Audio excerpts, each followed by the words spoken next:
Can you hear that? No. It's close, but not quite. Again, close, but still not quite right. I know what it is. I know what it is.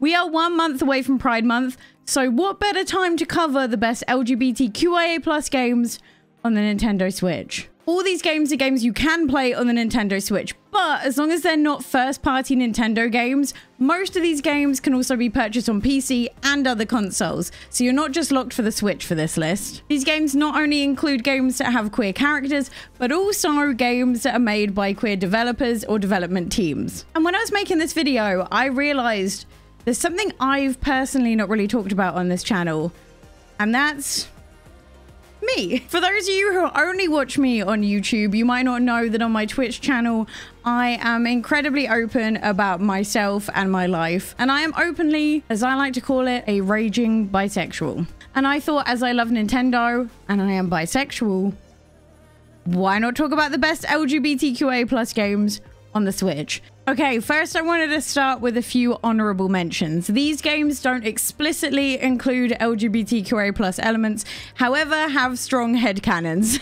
The fan theory about Animal Crossing, though, is about CJ and Flick. They talk about each other non-stop in the game and even go as far to say that they are roommates. Even when you go to Happy Home Paradise, you can't actually design a house for just Flick because CJ pops along every single time. And whilst it's not confirmed that those two are in a relationship, fan theories are strong. You can say the same for Splatoon as well. I feel like there are so many fan theories about these two. And you know what? I'm never gonna turn down a lovely queer love story fan theory. Next up is a few dishonorable mentions. Thank you to Nintendo Life for pointing these out because I didn't actually recognize these.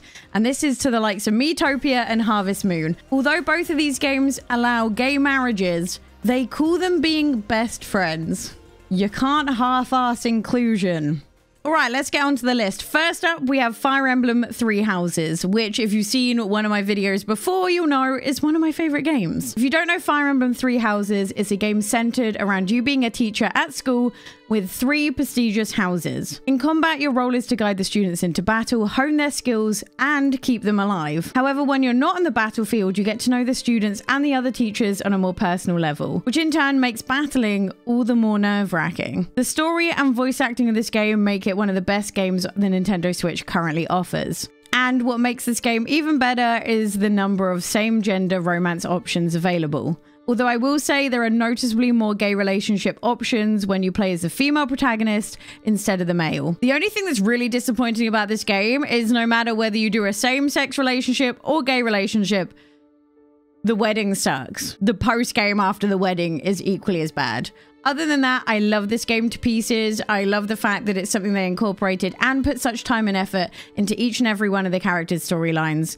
Definitely recommend. Next up is Stardew Valley, and this is a game I don't feel needs any introduction, really. This game is a game that allows you to live your best farmer life. You can cultivate crops, explore mines, and also grow friendships with the NPCs. There's a ton of same-sex relationship options in the game, and there's also mods that allow your player to be non-binary if you play on PC. Life is Strange True Colors was nominated for so many awards this year at the Gamer Awards, and after looking at it, I can see why. The whole Life is Strange series is centered around inclusion and diversity. Throughout the series, the game represents queer life and culture beautifully. This is a story-based game and leaves all the important decisions up to you. You have the option to have a same-sex relationship with the protagonist, and this game franchise is loved by so many in the LGBTQIA+ community, so definitely go play it before the plot gets spoiled for you because there are a ton of spoilers out there. I will just say before playing this game, please have a quick Google at all the trigger warnings. It is quite a heavy game, but if you're happy with that, it's well worth it. Next up is another award-winning game from the Gamer Awards, and this is Unpacking. After I picked it up this week, I can 100% understand why it is an award-winning game. It's weird to think that a game centered around, well, just unpacking can have such a profoundly hitting story. This game has no words, but as you move houses and time goes on, you slowly put the pieces together as to what this person's life is. As a bisexual gamer, there is nothing more hard-hitting than finding representation in a game where you least expected it to be. To me, this game is how LGBTQIA+ games should be done. Queer representation that is just one piece of the puzzle and doesn't always have to be a plot-defining moment. All you need to do is go look up some clips of LGBTQIA+ streamers playing Unpacking to realize just how important it is for queer representation to be in games. And my hope is by making lists like this and by things like the Gamer Awards, more and more games will be nominated every single year, and it'll become more and more common to see us represented in a video game. Next up is Hades, and I'm sure you have heard this game being raved about for so many reasons, but did you know it's also a great LGBTQIA+ game? Hades is an outstanding roguelike game with buttery smooth combat and leveling mechanics. You play as Hades' son Zagreus? Hold on. Hades' son name. Pronunciation. You play as Zagreus trying to escape hell by fighting monsters sent by Hades himself. Once you die, which is going to happen a lot because it's a roguelike, you'll be able to interact with all the Underworld characters, making this game a roguelike dating sim. Look, you're going to have to get used to weird hybrid dating sim games in this list. There's more than one. Zagreus is bisexual, allowing you to flirt with both male and female characters. Progressing your relationships gives you items and keepsakes that help you in future runs. This game is truly unique, and it's easy to see why it's beloved by so many people. Next up is another classic game that I feel like needs no introduction again, and this is Undertale. This game is loved by so many, and I can't say a lot about how queer this game is without ruining one of the endings. So you're just gonna have to trust me that if you play this game just right, you will get the perfect LGBT ending to the game. Next up is Celeste. I haven't personally played this game yet, but I'm going to give you several reasons why you should pick it up. Celeste is a brutally difficult platformer about a protagonist suffering with self-doubt when tasked to climb a mountain. Not only does the game look stunning, it also handles so well, which makes the difficult gameplay worth it. Not only is the team that worked on Celeste incredibly diverse, the game's director, who is openly non-binary themselves, confirmed that the game's protagonist is trans, and that the making of the game helped them come to terms with their own gender feelings.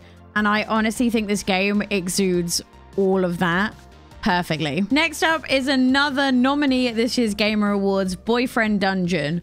And just bear with me when I explain the idea behind this game. It's a dungeon crawler, but you date your weapons. I told you, you're gonna have to bear with me. As people go missing, you go into the dungeon to try and figure out what's happening. In this game, the weapons are also people, and the variation on weapons / people is what keeps the combat and dating sim fresh. Outside the dungeon, you're thrown into the dating sim, where you get to know each of the people personally. And seeing with the theme of today, there are plenty of same-sex dating options, which I honestly feel like the name is such an oversight by the devs. I was really worried. I first picked this game up because honestly, the sound of it sounded so balmy. I was like, I need it. I need to see what this game is about. And I was thoroughly surprised that there were dating options that were women in a game named Boyfriend Dungeon. But this game is a lot of fun. The combat handles great, and all of the weapon personalities are so different that it keeps the game really fun. The only thing I will say is it throws you in at the deep end. You don't really have to work hard to get the option to date someone.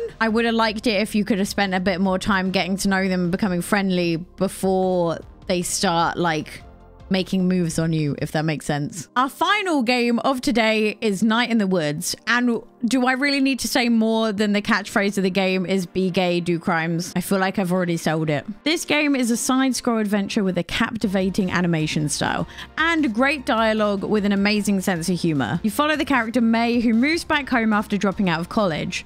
And with multiple dialogue options, you can steer the conversation and even have a hand in creating your own backstory. The tone of this game is beautifully millennial. I feel like it's the kind of thing my friends would have created. And I also feel like I don't hear this game talked about a lot. I want to go as far as to say this might be a hidden gem, which is really cool. Let me know in the comments down below which games you think should be included in the next one of these lists. And let me know if you're going to pick up any of these games. As always, thank you guys for watching. You can find me on Twitch for all of your Nintendo content. And as always, I will see you next time.